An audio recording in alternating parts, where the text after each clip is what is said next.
A gente tem 3 braços que a gente vai trabalhar e focar. A gente tem o lado da informação, que a gente vai chamar um outro de infraestrutura, e o terceiro é a criação de uma diretriz que permita que estados e municípios abordem, criem políticas, programas, projetos em relação ao isolamento e ao distanciamento. Tá? Em relação à informação, um dos problemas que a gente tem da situação da Covid atual é porque a gente sabe muito pouco da doença. Quando você sabe muito pouco, o teu poder de decidir de uma forma mais estruturada e sólida é pequeno. E você vai fazendo escolhas, mas aquilo é frágil, porque você não sabe exatamente do que você está tratando. Então, informação em relação à doença é fundamental.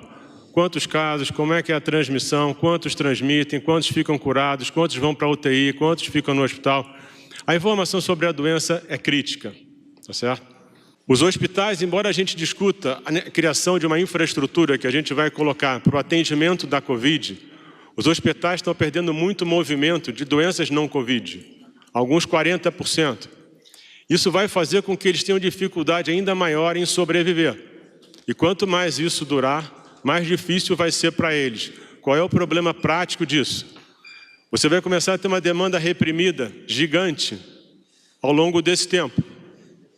E se os hospitais estiverem despreparados, quando a gente controlar a Covid, a gente vai ter uma outra crise, que é a não capacidade de atender a demanda reprimida do não Covid. Então é importante saber que o Ministério da Saúde está focado no sistema, por mais que a gente discuta essencialmente hoje a Covid, tá certo? De coisas objetivas que a gente está fazendo, criou-se, quer dizer, estou aqui há 5 dias, então não dá para ter criado já, está desenhado a criação do banco de dados, a gente vai trabalhar melhor a informação, e aí vai ser Ministério da Saúde, Casa Civil, outros ministérios. Uma coisa importante em relação ao Ministério da Saúde é que a gente vai buscar uma integração cada vez maior com as outras, com outros grupos do governo, porque você vai ter consolidação da informação, maior detalhamento. Em relação a isso, a gente também está trabalhando com a iniciativa privada. A gente está trabalhando com o pessoal que está naquele programa do Itaú, que doou 1 bilhão, onde a gente também tem, a gente vai ter dados ligados a hospitais, estados, tudo isso vai ser consolidado num programa dos vários ministérios. Então, a saúde trabalha em bloco com os ministérios, é um programa do governo, tá certo? Isso é a parte de dados, é uma coisa importante. A segunda parte, que é a parte da infraestrutura. Né? A infraestrutura ela vai ser desenhada, como é que a gente está cuidando das pessoas hoje.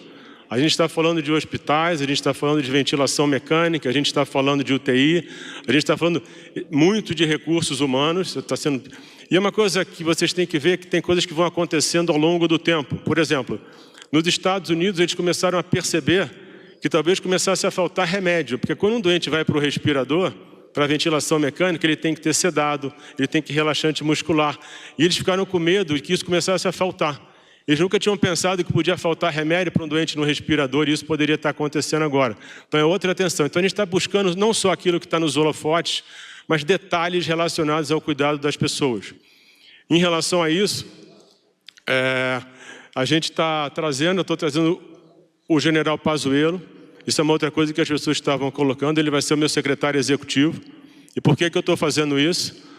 Nesses poucos dias que eu estou aqui, a impressão que eu tenho é que a gente tem que ser muito mais eficiente do que a gente é hoje.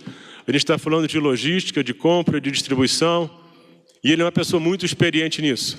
É uma pessoa que vem trazer uma contribuição no momento em que a gente corre contra o tempo. Não só contra o tempo em relação à Covid, mas em relação a como o país vai ficar, como o sistema de saúde vai ficar. Isso literalmente é uma corrida contra o tempo, tá certo? Agora, o terceiro braço, uma coisa que eu ia colocar, o terceiro braço é a gente desenhar uma diretriz que possa dar suporte a estados e cidades para que desenhem seus programas em relação ao isolamento e ao distanciamento. Né? Colocando um pouco em relação à saúde como um todo, a gente hoje tem 43.500 casos do coronavírus no Brasil. Se a gente imaginar que a gente pode ter uma margem de erro grande, digamos que a gente tem aí 100 vezes, isso aí é só um exemplo hipotético. A gente está falando em 4 milhões de pessoas. tá? 4 milhões de pessoas, nós hoje somos 212 milhões. Então, fora da Covid, tem 208 milhões de pessoas que continuam com suas doenças, com seus problemas e que têm que ter isso tratado. Tá certo?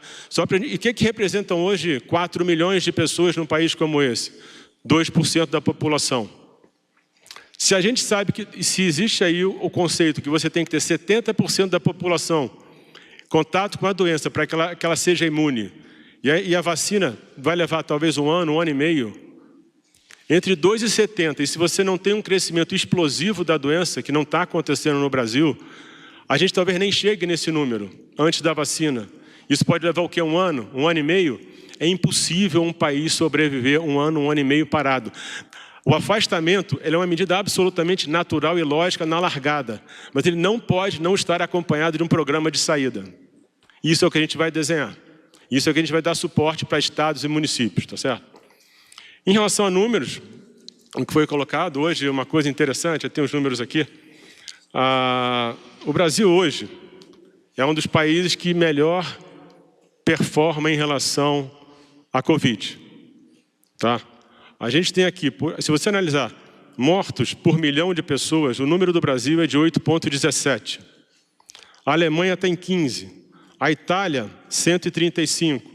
Espanha, 255. Reino Unido, 90. Estados Unidos, 29. O nosso número é um dos melhores. Qual é o problema da Covid? Ela assusta porque ela comete muito rápido o sistema, e os sistemas de saúde eles não são feitos para ter ociosidade. Você tem que trabalhar com eficiência máxima. Saúde é muito caro. Não dá para você trabalhar com ociosidade. Então os hospitais trabalham quase que no limite. Quando você tem alguma coisa que sobrecarrega o sistema, é quase impossível você conseguir se adaptar na velocidade necessária. Então isso é uma outra coisa em relação, quando eu falo em relação a trazer o general, é que eu acredito que ele possa de verdade ajudar a que a gente consiga criar um programa de ajuste e crescimento compatível com a necessidade que a gente tem hoje. Certo? Então, isso são as diretrizes que a gente vai ter. Em relação ao Brasil, hoje a gente tem 43 mil casos, 43.500. Dos casos resolvidos, a gente tem, infelizmente, 2.700 mortes, mas a gente tem 24.300 pessoas curadas. Então, a situação é difícil, a situação é complexa, mas com certeza a gente tem condição de passar por ela e, além disso, deixar o Brasil preparado, com um sistema de saúde preparado, mais forte para o pós-Covid. É isso, eu fico à disposição de vocês para as perguntas.